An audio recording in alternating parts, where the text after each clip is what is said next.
Okay, we've got a small video here, and the video comes in at the end. There's some meta information first and some still photographs. This is from the 8th of the 10th 2016, Bertie doing training flights at one of our top drive sites. So first thing in the morning I checked the METARs, TAFs weren't yet available.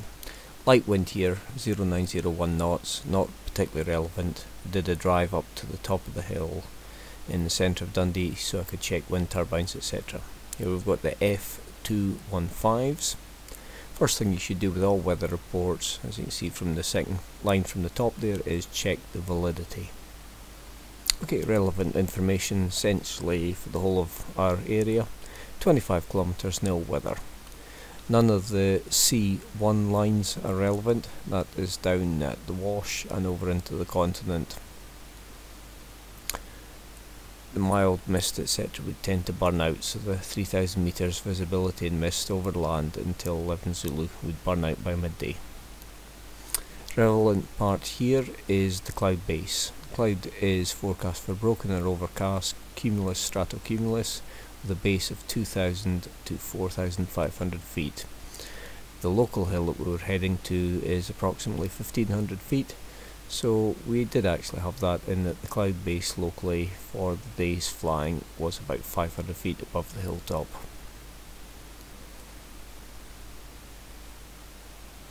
Now a lot of the time in the training is spent looking at the F215s, F214s, METs, TAFs, surface pressure charts.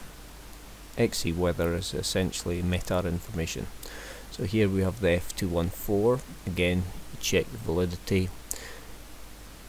In the case of this one, it's a forecast chart for 12 UTC, correct date, and it's valid for morning to mid-afternoon. This also gives us temperature profile information, so we can see there's an inversion. Doesn't affect the low level thermals much, but it does restrict your chances of cross country. Because we didn't do much filming, we're about to have a look at a couple of photographs. So, takeoff was from roughly where the camera is taking the pictures, and this is Bertie on either a second or third beat heading back. So he's carving round the hill, and in a second we've got the view looking round to the right when he's carving back. So there's enough ridge lift to predominantly remain at ridge height, but at the times when it dropped off, the main aim was to head out to more flat land type flying and try to work what thermal lift there was. This is looking southeast-ish, and zoomed in you can see Bertie pretty well back at the hilltop height, and that's probably from about 300 feet lower.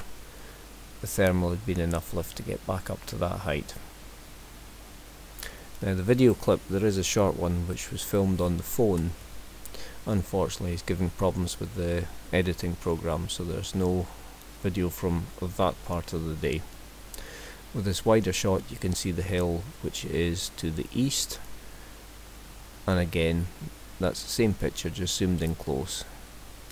So the lift was mainly coming from the crop fields out front. So the hill there that you can see on the left hand side in front of the main hill where we're launching from gives some quite good lift on some days. This is the earlier part of the day. After several beats, Bertie's now heading out front, looking back at the takeoff area, layout area. So after several beats, working the ridge, cutting round into the gap, flying back round, faster downwind beat, back round into wind beat, round into the gap, gives you tailwind again. Once you get a bit lower and closer to the height of the power lines, it's a case of head out front. At various times, one of the tasks was single 360 round down to land, getting used to acquiring, although we ended up not inducing, but acquiring for big ears, and working on the drift factor. So you're looking at your heading versus your course over the ground and how the airflow changes. So where the camera is, essentially that would be looking into wind. On landing approach, instead of the southeasterly at the takeoff, it was almost a northeasterly. As I say, just a very short video clip today.